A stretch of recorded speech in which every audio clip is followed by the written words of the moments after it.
하나님 말씀 함께 보겠습니다. 에베소서 5장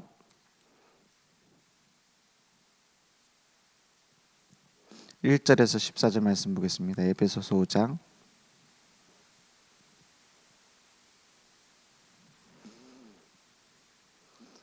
1절에서 14절, 저와 여러분이 함께 천천히 합독하겠습니다. 그러므로 사랑을 받는 자녀같이 너희는 하나님을 본받는 자가 되고, 그리스도께서 너희를 사랑하신 것 같이 너희도 사랑 가운데서 행하라. 그는 우리를 위하여 자신을 버리사 향기로운 제물과 희생 제물로 하나님께 드리셨느니라. 음행과 온갖 더러운 것과 탐욕은 너희 중에서 그 이름조차도 부르지 말라. 이는 성도에게 마땅한 바니라. 누추함과 어리석은 말이나 희롱의 말이 마땅치 아니하니 오히려 감사하는 말을 하라. 너희도 정녕 이것을 알거니와 음행하는 자나 더러운 자나 탐하는 자 곧 우상 숭배자는 다 그리스도와 하나님의 나라에서 기업을 얻지 못하리니, 누구든지 헛된 말로 너희를 속이지 못하게 하라. 이로 말미암아 하나님의 진노가 불순종의 아들들에게 임하나니, 그러므로 그들과 함께하는 자가 되지 말라.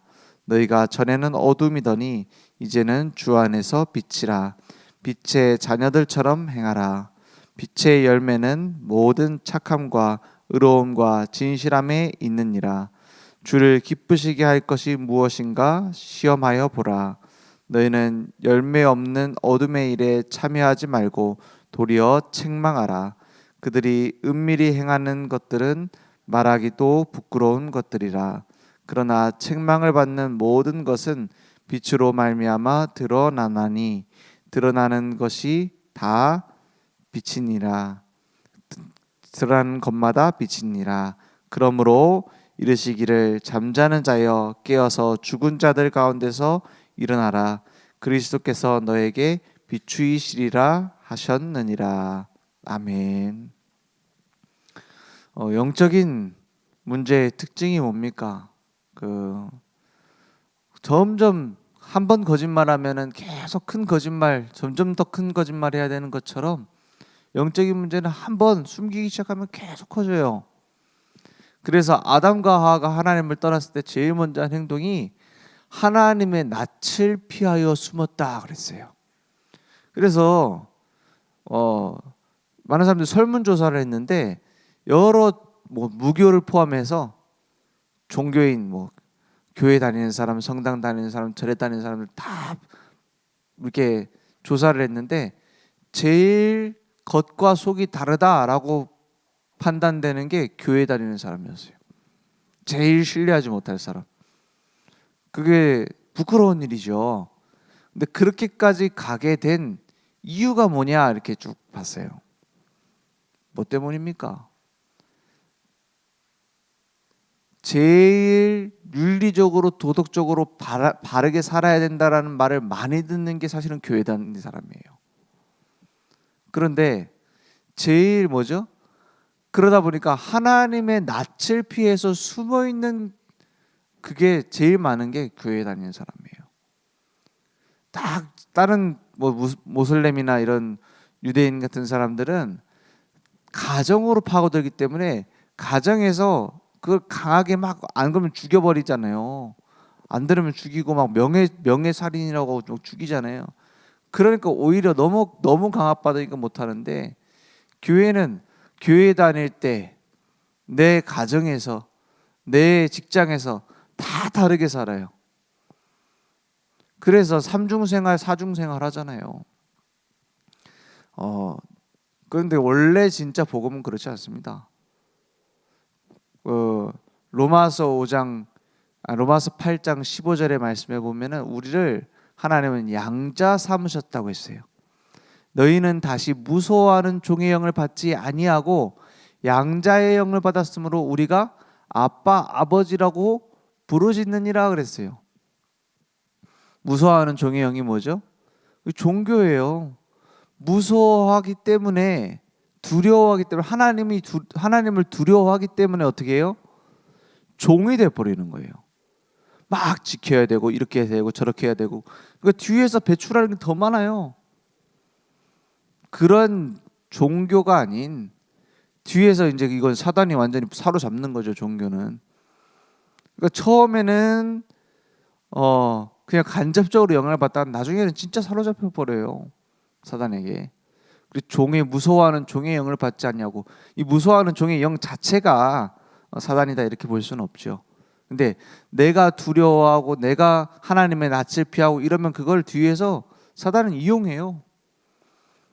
무서워하는 종의 영을 받지 않았다. 우리는 그런 종교가 아니란 말이에요. 뭘 받았죠? 양자의 영을 받았으므로 그래요. 양자의 영. 양 아들로 삼았다 이 말이에요. 우리가 아빠 아버지라고 부르짖느니라 그랬어요. 이 양자의 영이 어떤 의미죠? 친아들보다 덜 사랑한다는 뜻이에요. 제가 이렇게 찾아보니까는 로마 시민법에 따르면은 아들은 친아들은요 폐위가 될 수 있어요. 불효를 하거나 폐륜적인 일을 하면은 너는 이제 내 친아들이 아니다라고 취소를 할 수 있어요. 근데 좀 의외인 게 뭐냐면 양자는 취소가 안 돼요. 양자는 법적으로 이 사람에 대해서 충분히 어릴 때 그냥 내 아들로 태어났기 때문에 아들로 삼은 게 아니라 충분히 내가 의도적으로 양자를 삼은 거기 때문에 법적으로 취소가 안 돼요. 그러니까 어떤 사랑이 더 큰 사랑이에요? 하나님의 선택하심이 강조되어 있는 단어가 이 양자의 영입니다. 어쩌다가 내가 낳아가지고 아들이 됐다가 아니라 내가 너를 적극적으로 자녀로 법적으로 삼았기 때문에 이거는 법으로 취소가 안 돼요. 우리를 향한 하나님의 사랑이 그렇다 이 말이에요. 법적으로 완전히 보장된 사랑이다. 그죠? 우리가 아빠 아버지라고 부르짖느니라 했어요. 뭡니까? 유대인들이 헬라어에서도 히브리어에서도 아빠가 그대로 그냥 아빠예요. 그냥 그 발음이 똑같아요. 아빠 이러잖아요. 예수님도 십자가에서 하나님 아버지 보고 아빠 이러잖아요. 우리가 하나님께 아빠라고 할 수 있는 거예요. 그래 어린 아이들이 이제 아버지를 부르는 게 아빠라는 단어거든요. 이거 유대인들도 똑같아요. 우리가 아빠 아버지라고 부르짖느니라 했어요. 어떤 사람은 그 기도할 때 하나님께 아빠 이렇게 막 기도한다고 하더라고요. 아빠 내가 지금 이런 상황이라서 하나님 아빠 이렇게 얘기를 한대요. 성경적으로 맞는 얘기예요. 예수님도 그렇게 부르라고 했어요. 그죠? 근데 좀 약간 우리가 앞에 나와서 기도하는데 아빠 막 이러면 좀 어색하니까 아버지 하나님 이렇게 부르는 거죠. 아빠라고 부르는 게 성경적으로 맞습니다. 그런 신분이 됐어요. 어떻게 해요? 하나님의 선택에 의해서 법적인 보장 가운데. 그리고 16절에 뭐라 합니까? 성령이 친히 우리의 영과 더불어 우리가 하나님의 자녀인 것을 증언하시나니. 이게 무슨 말이냐면은 바람이 부는 게 눈에 보이지만 눈에 안 보이지만 느껴지잖아요. 아, 나뭇가지가 흔들리니까 바람이 부는구나. 이것처럼 우리가 하나님이 안 보이기 때문에 성령이 우리 안에 계시는가 안 계시는가 뭐 표식이 나오고 이러진 않아요. 근데 내 마음의 영이 깨닫게 하신다 이 말이에요. 아, 나 하나님 자녀구나. 아, 하나님의 말씀을 통해서 나 이렇게 깨닫게 하시는 거 보니까 내가 하나님 자녀가 맞네. 믿음이 생기게 만든다 이 말이에요. 17절에. 그래서 자녀이면 또한 상속자 그랬어요. 아까 말한 것처럼 친아들은 상속자에서 배제될 수 있어요. 잘못하면. 양자는 법적인 아들은 상속자에서 취소할 수 없어요. 더 강한 상속자가 뭐냐면 양자예요. 그래서 상속자 곧 하나님의 상속자요 그랬어요. 아, 하나님 안 돌아가시는데 무슨 상속자냐? 그 법상 미리 상속을 받을 수 있어요. 아버지 안 돌아가셔도. 그게 유대인 법에도 있고 로마 법에도 있어요. 상속자. 근데 이게 아버지 곧 이제 병들고 힘이 없으니까 내가 상속받는다. 약간 이런 의미가 강했기 때문에 탕자 비유에서도 나오잖아요. 이 탕자가 아버지 상속분 미리 주세요 해가지고 법적으로 가능한 일이니까 막 가져가서 하잖아요. 근데 아버지랑 관계는 단절시키고 우리 막 기복씨랑 하는 것처럼 아버지가 가지고 있는 재산만 내가 가지고 가겠다. 약간 이런 식으로 불효를 한 거예요. 그리고 나서 이제 종이 돼 가지고 이제 종이 된 그 자녀를 다시 자녀 삼아 주잖아요. 이게 우리를 향한 구원 이야기잖아요. 그죠? 종 됐던 우리를 내 맘대로 살고 내가 주인 돼서 살던 내 인생을 건져내셨다. 이게 탕자 얘기잖아요. 거기에서 나오는 얘기처럼 우리가 상속자라는 말은 하나님의 것이 곧 내 거란 말이에요. 그런 의미입니다. 하나님 돌아가시면 내가 하나님 거 물려받아야지 이 말이 아니에요. 하나님의 것이 곧 내 소유란 말이에요. 상속자. 그리스도와 함께한 상속자니 우리가 그와 함께 영광을 받기 위하여 고난도 함께 받아야 할 것이니라 했어요. 이 땅에 사는 동안에 주님과 동고동락하는 거예요. 우리가 모든 일들 속에서 하나님 함께 하시는 걸 누리는 거예요. 이 상속자하고 비슷한 얘기가 청지기라는 얘기예요. 청지기는 뭐죠? 종인데 주인의 것을 맡아서 관리하는 자예요. 이 청지기가 악한 청지기 있고 선한 청지기 있잖아요. 그냥 묻어두고 그 주인의 일을 하지 않는 자 악한 청지기고, 그 주인의 일을 자기 일처럼 생각하고 막 하는 사람 선한 청지기다. 이런 비유가 나옵니다. 예수님의 비유 중에서도. 근데 청지기하고 상속자 둘 다 우리에게 해당되는 얘기예요. 근데 강조점이 좀 달라요. 상속자는 자녀로서 아버지와의 관계가 중요해요. 청지기는 내가 맡은 바 돼서 여기 충성하는 것이 중요해요. 둘 다 중요합니다. 그런데 우리가 그냥 청지기 종이 아닌 상속자로서 하나님의 것이 곧 나의 것인 하나님과 함께하는 관계 속에 있다라는 것이 우선이에요. 사실은. 그렇죠? 우리가 하나님의 자녀, 빛의 자녀가 되었단 말이에요. 그래서 우리는 전에 그냥 종되어서 하나님께서 원하시는 것을 내가 해야 돼 라는 종이 아닌 아버지를 기쁘시게 하려면 어떻게 살아야 될까를 생각하게 됐다 이 말이에요. 그래서 율법과 종교 보이는 모습은 비슷해 보일 수도 있어요. 아 그래 뭐 교회에서 열심히 하는구나. 율법은 뭐죠? 교회 일 열심히 안 하면 하나님 너 벌 줘. 주일날 거룩하게 안 지키면 너 벌 받아. 옛날에 무슨 얘기도 있었냐면 뭐 하늘로 가는 사닥다리 얘기했잖아요. 들어보셨어요? 하늘 천국 가는 사닥다리. 그 무슨 사닥다리냐, 이제 사다리가 있는데 건너가는 거예요. 그 처음에는 이제 쉽게 건너갈 수 있게 가까이 붙어 있어요. 하나씩. 그런데 주일날 예배를 한번 빠졌다 가다가 중간에 사다리 하나가 똑 빠져요. 2주 연속 빠졌다 2개가 연속으로 빠져. 그러면 막 힘들겠죠. 4주 연속 빠졌다 이제는 막 거의 뭐 고개를 해야 돼. 그러다 이제 주일날 딱 시켜서 그러면 딱 이제 그게 사다리 하나 연결되는 거예요. 그렇게 해가지고 천국 갈 수 있다. 이런 비유까지 있었어요. 이게 뭘 얘기하는 거죠? 그럼 요셉은 구원 못 받아야 돼요. 그죠? 노예로 들어갔는데 어떻게 주일날 지켜요? 그렇지 않습니까? 이런 말도 안 되는 그 성경하고도 안 맞는 비유들이 많이 있었다니까요. 그래서 뭐까지 했는 줄 알아요? 우리 한국교회에서 수련회 같은 거 하면은요, 저는 체험해보진 않았어요. 근데 그런 걸 했대요. 들은 얘기예요. 뭐 하냐? 자기 잘못한 죄를 막 적으래. 적어가지고 막 이제 다른 사람 보면 안 되니까 화장실 갈 때 숨어갖고 막 적었대. 적어가지고 어떻게 하냐? 밤 되면 캠프파이어 하는데 거기다 넣는데 불에다가 너희 죄 이렇게 불로 태워졌다 이렇게 하면서. 얼마나 무서워요. 자기 숨은 죄 다 꺼내가지고 들킬까봐 막 감추고. 이게 종교입니다. 복음은 뭐예요? 하나님의 은혜 가운데 빛으로 부름받아서요. 우리의 모든 죄를 예수님이 십자가에 대신 지시고 끝내셨어요. 그러면 내 죄는 끝났으니까 내 맘대로 살아야지 이렇습니까?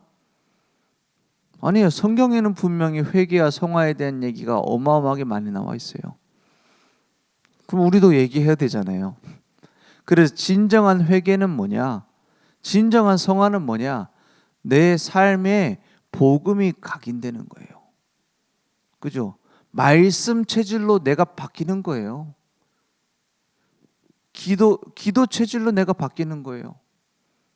그게 올바른 성화입니다. 그래서 하나님이 원하시는 계획 가운데 들어가는 거예요. 그래서 성화 중에 성화는 뭐냐? 전도자의 삶입니다. 내가 전도자로서 사는 거예요.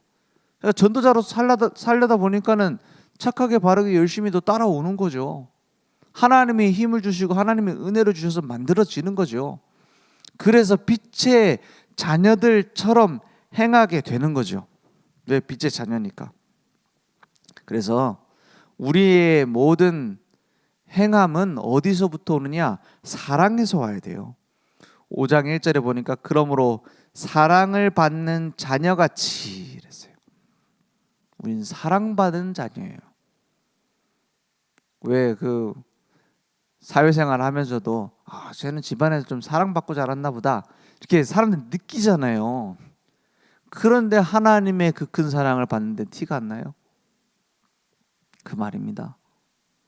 억지로 꾸며내는 게 아니라 우리가 하나님의 큰 사랑 받은 게 맞잖아요. 그래서 너희는 하나님을 본받는 자가 되고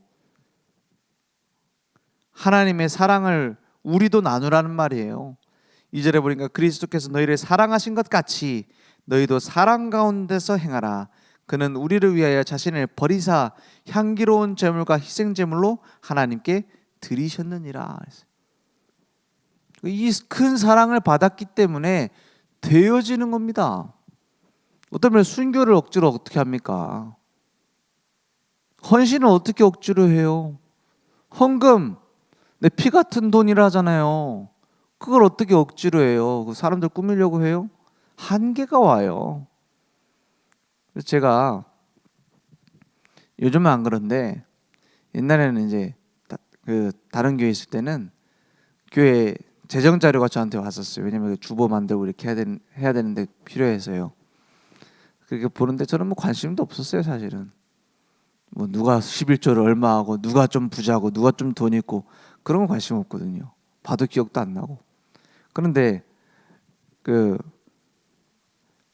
이게 쭉 한 번씩 보다가 이렇게 읽어는 봐야 되니까 보다가 좀 충격받는 게 뭐냐면은 이게 그런 게 느껴지더라고요. 돈이 많다고 헌금 많이 하는 게 아니더라고요. 우리 그냥 전도하다가 이제 부자들 이렇게 복음 전하고 영접하고 이러면은 좀 헌금 많이 할까 싶은 이런 기대를 하곤 하잖아요. 근데 그렇지 않아요. 오히려 물론 부자라니까 헌금을 많이 안 하다 이 말이 아니에요. 오히려 이분은 혼자 사는 분이고 간신히 사는 것 같은데 헌금 많이 하는 사람이 있어요. 그걸 보면서 제가 느낀 점이 뭐냐면 헌신도 그렇고 헌금도 그렇고 사람의 기준으로 하는 게 아니구나. 그죠? 사람의 어떤 체면으로 하는 건 한계 있어요. 하나님의 은혜 받은 자가 헌금하는 거구나. 이렇게 생각이 딱 들더라고요. 하나님의 은혜 받은 자가 헌신도 해야 되는 게 맞구나. 안 그러고 좀 돈 많으니까 누가 찔러갖고 한다? 신앙생활 지속도 안 돼요. 그죠?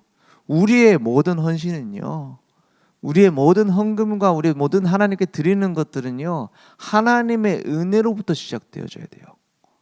안 그러고 그냥 막 내가 좀 부자인데 좀 티내야지. 하나님 기뻐하시지도 않고요. 그게 열매 맺지도 못해요.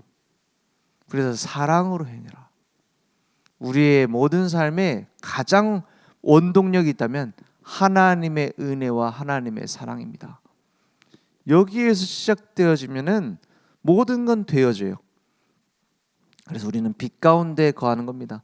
세상의 빛으로 살리는 자로 빛과 소금이 되라가 아닙니다.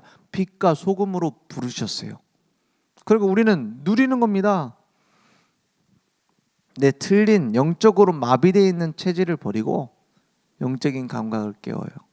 영적인 감각을 어떻게 깨워요? 내가 복음 앞에 서는 겁니다. 더 정확하게 말하면 진짜 빛을 보려고 하잖아요. 진짜 어둠을 봐야 돼요. 무슨 말이냐? 진짜 절망을 해봐야 진짜 희망을 찾아요. 아, 나는 그리스도가 아니면 안 되는구나. 깨달아야 돼요. 거기에서부터 하나님의 은혜가 시작돼요. 아, 나는 억만 죄인이고 우리가 아직 죄인 되었을 때 그리스도께서 우리를 위해 죽으심으로 우리에 대한 자기의 사랑을 확증하셨습니다. 로마서 5장 8절 말씀처럼 우리가 날마다 그리스도의 은혜를 깨달으려면 내 절대 불가능한 삶을 하나님 앞에 고백해야 돼요. 사람 앞에서 말하면요 시험거리가 돼요. 한계가 있어요. 물론 사람들이 간에도 내가 이걸 넘어서고 이제 고백하고 서로 시인하고 같이 기도하고 아 나에게 이런 죄가 있었다 얘기하고 이런 것들은 좋은 풍조입니다. 그래서 그걸 막 강조하는 교회도 있잖아요. 어떤 교회에서는 매주 나와요. 매주 나와가지고 막 자기 잘못한 거 죄 회개한 거 막 간증을 시키더라고요. 좀 그런 문화가 없는 사람 입장에서 봤을 때 거북할 정도로 와 내가 바람을 폈는데 아내가 용서를 해줬고 내가 하나님 앞에 회개를 했다 그런 얘기를 나와서 앞으로 간증을 하더라고요. 그럼 자기 아무렇지도 않게 막 가족끼리 같이 나와가지고 그러면서 좀 희한하다 이런 생각도 들긴 하는데 성경적으로 틀리거나 나쁜 건 아니에요. 물론 너무 그래갖고 이제 막 시험 들 수도 있기 때문에 우리 그렇게 안 하는 거지만 무슨 얘기냐? 하나님 앞에 올바른 진실한 회개가 필요해요. 그 회개는 내가 잘못했으니까 내가 고통받는 회개가 아니에요. 회개의 진정한 의미는 하나님과 관계 회복입니다. 하나님 앞에 돌아오는 겁니다. 복음 앞에 돌아오는 게 회개예요. 복음 아닌 다른 체질을 막 붙잡고 있다가 복음으로 돌아오는 게 회개예요. 그래서 우리의 어둠의 패턴, 영적 마비되어 있는 상태를 어떻게 해요? 내가 해결하려고 하지 말고 빛 가운데 가지고 나와라. 그래서 살균 소독해야 돼요.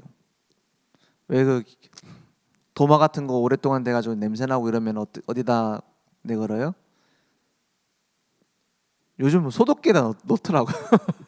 그죠? 옛날에 햇빛에다 말렸어요. 그죠? 그러면 냄새가 싹 없어져요. 막 김치 국물 들어가지고 막 이런 것도 햇빛 쐬면은 딱 없어져요. 뭐가 필요한 겁니까? 영적인 소독이 필요해요. 어디 가운데 나와야 돼요? 하나님의 은혜 빛 가운데 나와야 돼요. 내 있는 그분 모습 그대로 그리스도 앞에 나와라. 나를 위해 피 흘리시고 죽으신 죽음을 이기고 살아나신 그리스도께서는 용서하시고 능히 이길 힘을 주세요. 요한일서 1장 9절 말씀에 보니까 이렇게 말하고 있습니다. 요한일서 1장 9절에 만일 우리가 우리 죄를 어떻게 해요? 자백하면 그는 미쁘시고 믿을만하다 이런 말이에요. 우리 다른 성경에 신실하시다 이렇게 표현했죠. 그는 믿을만하신 분이고 그러니까 하나님은 우리가 불안을 느낄 수 있도록 내버려 두지 않아요. 믿을만하신 분이에요. 용서해 준다고 해도 우리는 야 다 말해봐.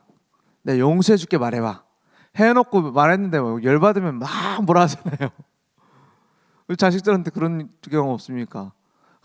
뭘 잘못했든 내가 용서할 테니까 얘기해봐라. 뭐 네가 그랬다고 이러잖아요. 하나님 안 그러세요. 미쁘시고 의로우사 미쁘시기만 한 게 아니에요. 의로우사 우리 죄를 사하시며 이 사한다는 게 단순히 용서만 하신다는 뜻이 아니에요. 뒤에 뭐라고 하죠? 우리를 모든 불의에서 아직 9절 뒷부분이요. 우리를 모든 불의에서 깨끗하게 하실 것이요 나오게 하실 능력도 주님 손에 있어요. 그죠? 그러면 우리는 뭐 하면 돼요? 수고하고 무거운 짐진 자들아 다 내게로 오라 내가 너희를 쉬게 하리라. 그 속에 들어가는 겁니다. 오직 복음 속으로 오직 복음을 나에게 각인시켜라. 그게 올바른 회개입니다. 올바른 복음 속으로 내가 날마다 들어가라. 오직 말씀에 뿌리 내려라. 오직 기도의 체질 속에 이제 올바른 빛의 열매를 맺으라. 빛의 열매를 맺으면 저절로 착함과 의로움과 진실함은 따라오게 되어 있습니다. 그래서 우리는 날마다 복음 속으로 들어가자. 한국 교회가 회개해야 되는 제일 큰 회개거리가 뭡니까? 목회자 윤리 문제입니까? 아니면 교회 재정 문제입니까? 아니면 성도들의 성적 타락입니까? 다 맞습니다. 근데 그것만, 그 현상만 드러내서 해결할 수 있는 건 아니에요. 어떻게 해야 되죠? 복음 잃어버린 거 회개해야 돼요. 복음 안 전하는 거 회개해야 돼요. 복음 강조하지 않는 걸 회개해야 돼요. 복음을 중심으로 살지 않고 있는 것 회개해야 돼요. 오늘 그러한 빛의 견고한 망대를 회복시키는 응답이 우리에게 있기를 원합니다. 기도하겠습니다. 하나님 감사합니다. 주는 그리스도시요 살아계신 하나님의 아들이십니다. 우리가 복음 아닌 다른 것을 누리고 있는 것을, 다른 것을 붙잡고 있는 것을 내려놓게 하시며 오늘 빛의 망대로 빛의 자녀답게 사는 증인들 될 수 있도록 역사해 주시옵소서. 예수 그리스도 이름으로 기도했습니다. 아멘. 하늘에 계신 우리 아버지여, 이름이 거룩히 여김을 받으시오며 나라의 임하옵시며 뜻이 하늘에서 이룬 것 같이 땅에서도 이루어지리이다. 오늘 우리에게 일용할 양식을 주옵시며 우리가 우리에게 죄 지은 자를 사하여 준 것 같이 우리 죄를 사하여 주시옵소서. 다만 악에서 우리를 시험에 들게 하지 마옵시고 다만 악에서 구하옵소서. 대개 나라와 권세와 영광이 아버지께 영원히 싸움나이다. 아멘.